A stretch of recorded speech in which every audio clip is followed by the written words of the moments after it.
असलामुअलैकुम जी। की हाल चाल है सारे दोस्तों का। उम्मीद करने सारे ठीक ठाक होंगे।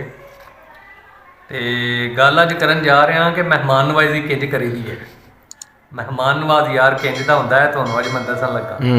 तो गल बड़े कम की है, जरा ध्यान नाल सुनिया जे तुहाडे कम भी आवे दी। अच्छा।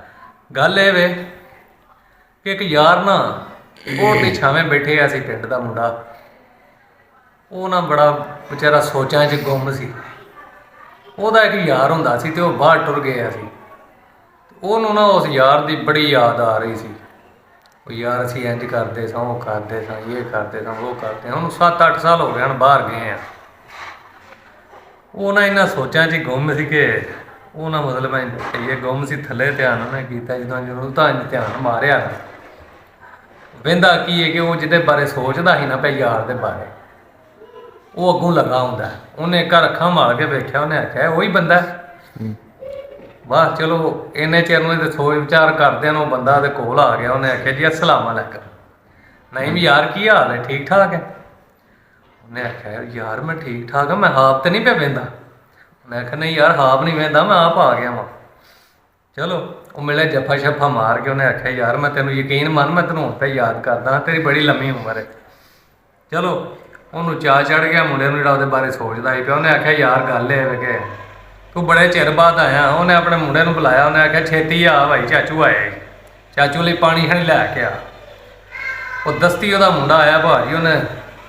ਉਹਨੂੰ ਘੱਲਿਆ ਦੁਕਾਨ 'ਤੇ, ਉਹ ਜੂਸ ਸ਼ੂਸ ਇਹ ਉਹ ਪਾਣੀ ਛਾਣੀ ਸਾਰਾ ਕੁਝ ਲਿਆ ਕੇ ਉਹਨਾਂ ਪਿਆ। ਅਤੇ ਉਹਨਾਂ ਆਖਿਆ ਯਾਰ ਮੈਂ ਤੈਨੂੰ ਬੜਾ ਭਾਈ ਯਾਦ ਕਰਦਾ ਅਤੇ ਅੱਜ ਮੈਂ ਨਹੀਂ ਤੈਨੂੰ ਜਾਣ ਦੇਣਾ, ਅਤੇ ਅੱਜ ਤੂੰ ਮੇਰੇ ਕੋਲ ਹੀ ਰਹਿਣਾ। ਉਹਨੇ ਆਖਿਆ ਠੀਕ ਹੈ, ਗੱਲ ਹੀ ਕਿਉਂ ਨਹੀਂ ਭਾਜੀ, ਬੜੇ ਸਾਲਾਂ ਬਾਅਦ ਆਇਆ, ਕੋਈ ਨਹੀਂ ਗੱਲ, ਮੈਂ ਸਵੇਰੇ ਟੁਰ ਜਾਣਾ।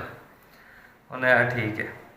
ਉਹ ਮੁੰਡੇ ਨੂੰ ਆਂਦਾ, ਦੁਪਹਿਰ ਦਾ ਟਾਈਮ ਸੀ, ਅਤੇ ਮੁੰਡੇ ਨੂੰ ਆਂਦਾ ਜਾ ਪੁੱਤਰ ਹੋ ਜਾ ਕੇ ਨਾ ਕਸਾਈ ਨੂੰ ਆਖ ਕੇ ਉੱਥੋਂ ਨਾ ਕੋਈ ਮਟਨ 3-4 ਕਿਲੋ ਜਿਹੜਾ ਨਾ ਉਹ ਦੇ ਉਹ ਲਿਆ ਕੇ ਨਾ ਚਾਚੇ ਲਈ, ਮਾਂ ਨੂੰ ਲਿਆ ਕੇ ਦੇ ਭਾਈ, ਚਾਚੇ ਲਈ ਸੁਥਰੀ ਜਿਹੀ ਰੋਟੀ ਪਕਾਓ, ਅੱਜ ਬੜੇ ਸਾਲਾਂ ਬਾਅਦ ਮੇਰਾ ਯਾਰ ਆਇਆ। ਉਹ ਮੁੰਡਾ ਟੁਰ ਗਿਆ। ਉਹ ਨਾ ਕੋਈ ਅੱਧੇ ਕੁ ਘੰਟੇ ਬਾਅਦ ਜਿਹੜਾ ਨਾ ਵਾਪਸ ਆ ਗਿਆ ਮੁੰਡਾ। ਆ ਕੇ ਆਂਦਾ ਕਿ ਅੱਬਾ ਜੀ ਅੱਜ ਤਾਂ ਸੱਚੇ ਮੰਗਲ ਸੀ ਤੇ ਗੋਸ਼ਤ ਤੇ ਲੱਭਾ ਹੀ ਨਹੀਂ। ਮੰਗਲ ਬੁੱਧ ਨੂੰ ਤੁਹਾਨੂੰ ਪਤਾ ਗੋਸ਼ਤ ਨਹੀਂ ਹੁੰਦਾ। ਉਹ ਅੱਗੋਂ ਨੂੰ ਆਂਦਾ, ਉਹਦਾ ਅੱਬਾ ਨੂੰ ਆਂਦਾ ਯਾਰ ਗੱਲ ਸੁਣ ਕੇ ਜਿੱਧਰ ਵੀ ਤੈਨੂੰ ਮੈਂ ਕੰਮ ਘੱਲਣਾ ਨਾ ਨਕੰਮਿਆ, ਕਦੇ ਨਹੀਂ ਤੂੰ ਕੰਮ ਕਰਕੇ ਆਇਆ, ਠੀਕ ਹੈ? ਤੇ ਗੱਲ ਸੁਣ, ਜੇ ਤੈਨੂੰ ਨਹੀਂ ਸੀ ਗੋਸ਼ਤ ਲੱਭਾ ਤੇ ਤੂੰ ਮੁਰਗੀ ਦਾ ਗੋਸ਼ਤ ਲੈ ਮਾਰ ਆਉਣਾ ਸੀ। ਚਾਚਾ ਤੇਰਾ ਇੱਥੇ ਬੈਠੇ ਆ, ਉਹਨੂੰ ਭੁੱਖ ਲੱਗੀ ਹੋਣੀ ਹੈ। ਚਲੋ ਉਹਨੂੰ ਆਂਦਾ ਜਾ ਗੋਸ਼ਤ ਮੁਰਗੀ ਦਾ ਲੈ ਕੇ ਨਾ ਤੇ ਉਹ ਮਾਂ ਨੂੰ ਦੇ ਕੇ ਆ, ਸੁਥਰੀ ਜਿਹੜੀ ਕੜਾਹੀ ਬਣਾਏ। ਚਲੋ ਉਹ ਟੁਰ ਗਿਆ। ਫਿਰ ਉਹ ਮੁੰਡਾ ਗਿਆ, ਅੱਧਾ ਘੰਟਾ ਮੁੰਨਾ ਲੰਘਿਆ ਤੇ ਫਿਰ ਉਹ ਮੂੰਹ ਚੁੱਕ ਕੇ ਤੇ ਲਗਾ ਵੇ ਇਹ ਅੱਬੂ ਜੀ ਉਹ ਜਿਹੜਾ ਨਹੀਂ ਚਾਚਾ ਜਿਹੜਾ ਗੋਸ਼ਤ ਕਰਦਾ ਬਸ਼ੀਰ, ਉਹਦੀ ਨਾ ਆਪਣੀ ਕੁੜੀ ਦਾ ਮਕਲਾਵਾ ਲੈਣ ਗਏ ਆ। ਉਹਨਾਂ ਦਾ ਵਿਆਹ ਸੀ ਤੇ ਅੱਜ ਤਾਂ ਦੁਕਾਨ ਬੰਦ ਹੈ, ਗੋਸ਼ਤ ਅੱਜ ਨਹੀਂ ਲੱਭਣਾ ਤੇ ਸਾਡੇ ਪਿੰਡ ਤੇ ਦੁਕਾਨ ਵੀ ਇੱਕੋ ਹੀ ਹੈ। ਉਹਨੇ ਆਖਿਆ ਮਰੇ ਜਿਹੜਾ ਵੀ ਤੈਨੂੰ ਕਦੀ ਕੰਮ ਆਖਿਆ ਕਦੀ ਤੋੜ ਜੂ ਨਹੀਂ ਚੜਿਆ, ਤੇ ਤੂੰ ਇੰਝ ਕਰ ਜੇ ਨਹੀਂ ਲੱਭਦਾ ਗੋਸ਼ਤ ਤੇ ਹੁਣ ਕੋਈ ਨਾ ਕੋਈ ਪਕਾਉਣਾ ਤੇ ਆ ਜੇ, ਕੋਈ ਖਵਾਉਣਾ ਤੇ ਆ ਜੇ। ਹੁਣ ਚਾਚਾ ਆਪਣਾ ਭੁੱਖਾ ਤੇ ਨਹੀਂ ਮਾਰਨਾ। ਉਹ ਉਹਨੂੰ ਆਂਦਾ ਉਹਦਾ ਅੱਬਾ ਕਿ ਜਾ ਦੁਕਾਨ ਤੂੰ ਪਤਾ ਕਰ, ਕੋਈ ਸਬਜ਼ੀ ਹੋਣੀ ਹੈ, ਕੋਈ ਚੰਗੀ ਜਿਹੀ ਸਬਜ਼ੀ ਲੈ ਕੇ ਨਾ ਤੇ ਉਹ ਮਾਂ ਨੂੰ ਆਹ ਚਾੜੇ ਤੇ ਟਾਈਮ ਵਾਹਵਾ ਹੋ ਗਿਆ। ਚਲੋ ਉਹ ਮੁੰਡਾ ਫਿਰ ਟੁਰ ਜਾਂਦਾ ਸਿਰ ਸੁੱਟ ਕੇ। ਉਹ ਜਾਂਦਾ ਤੇ ਫਿਰ ਉਹੀ ਕੰਮ ਕਰਦਾ, ਕੋਈ ਅੱਧੇ ਘੰਟੇ ਬਾਅਦ ਫਿਰ ਮੂੰਹ ਬਣਾ ਕੇ ਆ ਜਾਂਦਾ। ਆਂਦਾ ਅੱਬੂ ਜੀ, ਆਂਦਾ ਹਾਂਜੀ। ਆਂਦਾ ਉਹ ਨਾ ਸਬਜ਼ੀ ਕੋਈ ਨਹੀਂ ਲੱਭੀ, ਅਸਲੇ ਟਾਈਮ ਵਾਹਵਾ ਹੋ ਗਿਆ ਸੀ ਤੇ ਉਹ ਦੁਕਾਨ ਵਾਲਾ ਕਹਿੰਦਾ ਵਿਕ ਵੁੱਕ ਗਈ ਹੈ ਸਬਜ਼ੀ, ਕੋਈ ਸਬਜ਼ੀ ਨਹੀਂ ਆਇਆ ਹੁਣ। ਤੇ ਘਰ ਮੈਂ ਗਿਆ ਸਾਂ ਤੇ ਅੰਮੀ ਹਰੀ ਪਿਆਂਦੇ ਹਨ ਕਿ ਭਾਈ ਬਤਾਊਂ ਪਏ ਨੇ, ਤੇ ਉਹ ਵਾਹਵਾ 2-3 ਦਿਨਾਂ ਦੇ ਪਏ ਨੇ, ਪੁਰਾਣੇ ਨੇ। ਤੇ ਮੈਂ ਆਖਿਆ ਹੁਣ ਭਾਈ ਮੈਨੂੰ ਆਪਣੇ ਦਿਲ ਨੂੰ ਚੰਗਾ ਨਹੀਂ ਲੱਗਾ ਕਿ ਮੈਂ ਹੁਣ ਚਾਚੂ ਹਰਾਂ ਨੂੰ ਆਈ ਸੀ ਬਤਾਊਂ ਖਵਾਈਏ, ਤੇ ਮੈਂ ਤਾਂ ਵਾਪਸ ਆ ਗਿਆ, ਮੈਂ ਤੁਹਾਡੇ ਨਾਲ ਸਲਾਹ ਕਰਨਾ। ਉਹਨੇ ਆਖਿਆ ਮਰੇ ਸਲਾਹ ਕੀ ਕਰਨੀ ਆ, ਇਹ ਨਾ ਗੱਲਾਂ ਸਾਰੀਆਂ ਉਹਨਾਂ ਦੀਆਂ, ਉਹ ਜਿਹੜਾ ਯਾਰ ਸੀ ਨਾ ਉਹ ਸਾਰਾ ਕੁਝ ਮਾਜਰਾ ਵੇਖ ਰਿਹਾ ਸੀ, ਸਾਰਾ ਕੁਝ ਸੁਣ ਰਿਹਾ ਸੀ।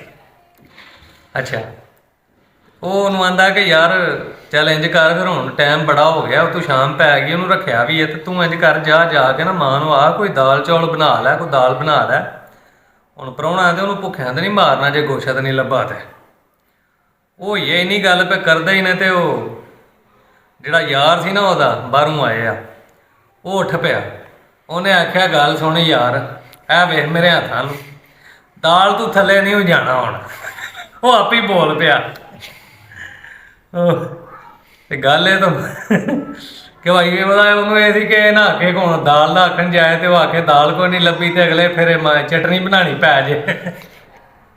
ਤੇ ਗੱਲ ਤੁਹਾਨੂੰ ਸੁਣਾਉਣ ਦਾ ਮਕਸਦ ਇਹ ਵੇ ਕਿ ਜਿਹੜਾ ਕੋਈ ਪ੍ਰਾਹੁਣਾ ਤੁਹਾਡੇ ਘਰ ਆ ਜਾਏ ਨਾ, ਉਹ ਫਿਰ ਉਹਦਾ ਇੱਕ ਮਾਈਂਡ ਸੈੱਟ ਨਾ ਬਣਾਇਆ ਕਰੋ। ਯਾਨੀ ਉਹਨੂੰ ਉੱਚੇ ਉੱਚੇ ਹਾਬ ਤੈਨੂੰ ਮੱਛੀ ਖਵਾਵਾਂ ਦੇ ਹੈਂ, ਤੈਨੂੰ ਪੀਜ਼ਾ ਖਵਾਵਾਂ ਦੇ, ਤੇ ਭਾਈਆਂ ਜਿਹੜੀਆਂ ਨੇ ਉਹ ਆਂਦੇ ਨੇ ਨਹੀਂ ਮਾਰਨੀਆਂ ਚਾਹੀਦੀਆਂ। ਠੀਕ ਹੈ, ਤੁਹਾਡੇ ਘਰ ਜੋ ਉਸ ਟਾਈਮ ਹੈ ਨਾ ਮੌਜੂਦ, ਮਤਲਬ ਆਪਣੀ ਨੀਅਤ ਸਾਫ਼ ਰੱਖ ਕੇ ਕਿ ਯਾ ਅੱਲਾ ਮੇਰੇ ਘਰ ਹੈ, ਮਹਿਮਾਨ ਆਇਆ, ਠੀਕ ਹੈ, ਮੈਂ ਤੇਰੀ ਰਜ਼ਾ ਲਈ ਨਾ ਇਹਦੇ ਲਈ ਮਤਲਬ ਇਹਦੇ ਨਾਲ ਤਾਮਨ ਕਰਨਾ ਜਾਂ ਇਹਨੂੰ ਮੈਂ ਖਵਾਉਣਾ ਪਿਆਣਾ, ਠੀਕ ਹੈ।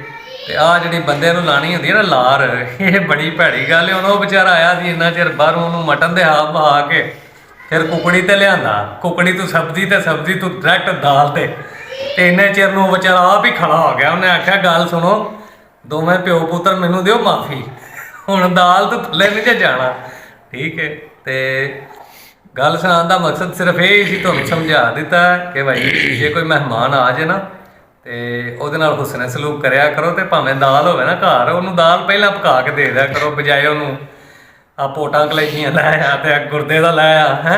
ਇਹ ਕੰਮ ਨਹੀਂ ਕਰਨਾ ਚਾਹੀਦਾ। ਤੇ ਇਹ ਛੋਟੀ ਜੀ ਗੱਲ ਸੀ ਇੱਕ।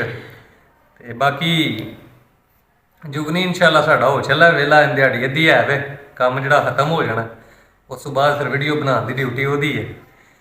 ਤੇ ਬਾਕੀ ਜੇ ਤੁਹਾਨੂੰ ਥੋੜਾ ਜਿਹਾ ਵੀ ਮਜ਼ਾ ਆਇਆ ਨਾ ਇਸ ਗੱਲ ਦਾ, ਤੇ ਇਹ ਜਿਹੜਾ ਨਾ ਬੈਲ ਆਈਕਨ ਇਹਨੂੰ ਪ੍ਰੈਸ ਕਰਿਆ ਜੇ, ਸਾਡੇ ਚੈਨਲ ਨੂੰ ਸਬਸਕ੍ਰਾਈਬ ਵੀ ਕਰਿਆ ਕਰੋ ਯਾਰ, ਨਾਲ ਸ਼ੇਅਰ ਵੀ ਕਰਿਆ ਕਰੋ, ਠੀਕ ਹੈ।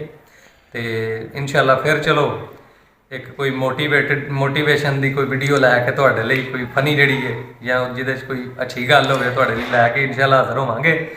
ਤੇ ਕੱਲ ਤੱਕ ਫਿਰ ਸਾਨੂੰ ਇਜਾਜ਼ਤ ਦਿਓ ਇਨਸ਼ਾਅੱਲਾ। अस्सलाम वालेकुम, जज़ाकल्लाह।